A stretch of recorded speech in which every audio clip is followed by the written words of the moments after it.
আপুনি কি কঠোৰ পৰিশ্ৰম কৰিও জীৱনত সফল হ'ব নোৱাৰা হৈ আছেনে? যদি সফল হ'ব পৰা নাই তেন্তে এই ভিডিঅ'টো আপোনালোকৰ বাবে বহুতো গুৰুত্বপূৰ্ণ ভিডিঅ' হয়। নমস্কাৰ বন্ধুসকল, আপোনালোকক নতুন এটা ভিডিঅ'লৈ স্বাগতম জনাইছোঁ।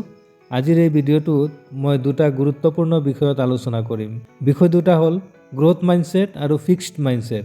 চাওক, বহুতো মানুহে জীৱনত কঠোৰ পৰিশ্ৰম কৰে, কৰিও কিন্তু জীৱনত আগবাঢ়িব নোৱাৰে। কাৰণটো হ'ল তেওঁলোকৰ চিন্তাধাৰাই কিন্তু ঠিক নহয়। আৰু এই ভিডিঅ'টোত আপোনালোকে জানিব পাৰিব ফিক্সড মাইণ্ডছেট কি আৰু ই কেনেকৈ আপোনালোকক আগবাঢ়িবলৈ বাধা দিয়ে, আৰু গ্ৰ'থ মাইণ্ডছেটটো কি, সফল মানুহে কেনেকৈ ভাবে, জীৱনত কেৰিয়াৰ, বিজনেছ আৰু ছাকচেছত মাইণ্ডছেটৰ কিমান জৰুৰী হয়। যদি আপুনি নিজৰ জীৱনত উন্নতি কৰিব বিচাৰে বা নিজৰ চিন্তাধাৰা সলনি কৰিব বিচাৰে তেন্তে এই ভিডিঅ'টো পুৰা শেষলৈকে চাব।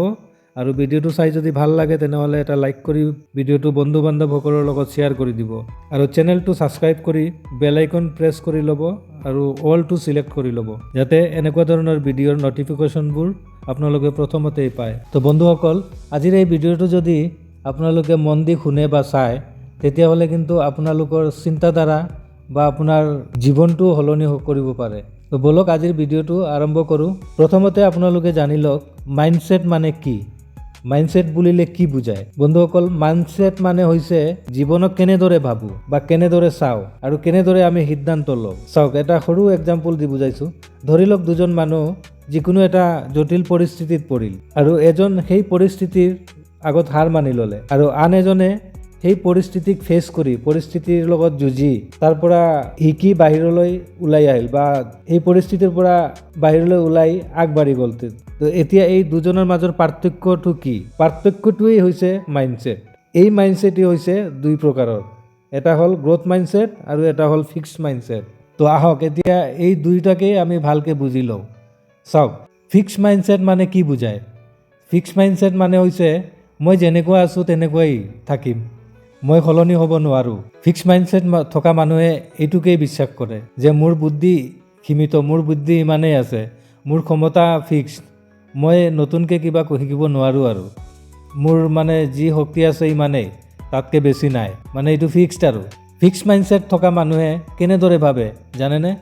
তেওঁলোকে 4 প্ৰকাৰৰ ভাবে। কিন্তু 1 নম্বৰত ভাবিব মই কামটো কৰিব নোৱাৰোঁ, মানে যিকোনো কাম মই এই কামটো কৰিব নোৱাৰোঁ। 2 নম্বৰত ভাবিব মই এইটো কৰিবলৈ যোগ্য নহয়, আৰু 3 নম্বৰত ভাবিব এইটো মোৰ ক্ষমতাৰ বাহিৰত, আৰু 4 নম্বৰত ভাবিব কামটো কৰিবলৈ গৈ যদি মই ফেইল হৈ যাওঁ তো মানুহে কি ভাবিব। মানে নতুনকৈ কিবা কৰিবলৈ নাযায়, আৰু যি কৰি আছে তাকেই কৰি থাকিব, আগলৈ যোৱাৰ চেষ্টাই নকৰে। ফিক্সড মাইণ্ডছেট থকা মানুহে এনেকৈ ভাবে।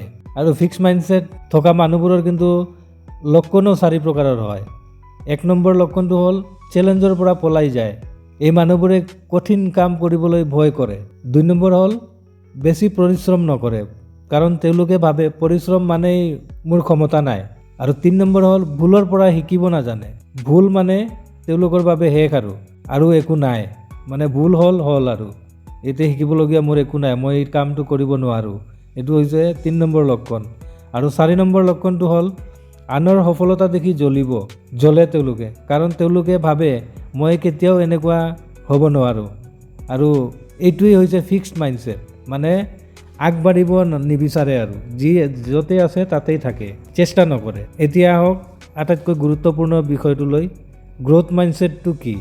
গ্ৰ'থ মাইণ্ডছেট হৈছে যিজনে কয় মই শিকিব পাৰিম, মই জীৱনত আগবাঢ়িব পাৰিম। গ্ৰ'থ মাইণ্ডছেট থকা মানুহে বিশ্বাস কৰে যে মোৰ যিখিনি আছে মই তাতকৈ বেছি কৰিব পাৰিম, বা মোৰ যিমান বুদ্ধি আছে তাতকৈও বেছি কৰিব পাৰিম, বা পৰিশ্ৰম কৰিলে চব সম্ভৱ হয়। আৰু গ্ৰ'থ মাইণ্ডছেট থকা মানুহে কিন্তু 4 প্ৰকাৰৰ ভাবে, আৰু তেওঁলোকৰ লক্ষণো কিন্তু 4 প্ৰকাৰৰ হয়, যেনেকুৱা ফিক্সড মাইণ্ডছেটৰ মানুহবোৰৰ থাকে। তো প্ৰথমতে গ্ৰ'থ মাইণ্ডছেট থকা মানুহে কেনেকৈ ভাবে এইটো জানি লওক। তেওঁলোকে ভাবিব এতিয়ালৈকে যিটো নাজানো বা কৰিব নোৱাৰোঁ এইটো মই শিকিম আৰু এইটো কৰিবলৈ চেষ্টা কৰিম। 2 নম্বৰত ভাবিব ভুল কৰিম কিন্তু তাৰ পৰা শিকিম, বা ভুল হৈছে কেনেকুৱা হৈছে তাৰ পৰা শিকিম, এনেকুৱা ভাবিব। পৰিশ্ৰম কৰিলে উন্নতিটো হ'বই, 3 নম্বৰত এইটো ভাবিব। আৰু 4 নম্বৰত জীৱনত অহা চেলেঞ্জে মোক শক্তিশালী কৰে। আৰু গ্ৰ'থ মাইণ্ডছেটৰ লক্ষণসমূহ হ'ল তেওঁলোকে চেলেঞ্জক গ্ৰহণ কৰে বা ফেচ কৰে, তাৰ পৰা পলাই নাযায়, কঠিন কাম মানেই তেওঁলোকৰ বাবে জীৱনত অহা এটা সুযোগ হয়। আৰু 2 নম্বৰ হ'ল পৰিশ্ৰমত বিশ্বাস কৰে তেওঁলোকে জানে পৰিশ্ৰমে কিন্তু কেতিয়াও ধোকা নিদিয়ে। আৰু 3 নম্বৰ ভুলক এজন শিক্ষক হিচাপে দেখে, ভুলেই তেওঁলোকক সঠিক পথটো দেখুৱায়। আৰু 4 নম্বৰ হ'ল আনৰ সফলতা দেখি প্ৰেৰণা লয়, তেওঁলোকে নজ্বলে আনৰ সফলতা দেখি, তেওঁলোকে ভাবে মই কেনেকৈ তেওঁৰ নিচিনা হ'ম বা হ'ব পাৰিম, সি পাৰিছে তো মই কেলেই নোৱাৰিম, ময়ো পাৰিম। আৰু এইটোৱে হৈছে গ্ৰ'থ মাইণ্ডছেট, মানে উন্নতিৰ ৰাস্তাটো দেখে, উন্নতি কৰিবলৈ বিচাৰে। তো এইটোৱে হৈছে গ্ৰ'থ মাইণ্ডছেট। তো বন্ধুসকল, সফল মানুহ আৰু অসফল মানুহৰ মাজত ডাঙৰ পাৰ্থক্য নাই, কিন্তু পাৰ্থক্য কেৱল চিন্তাধাৰাই।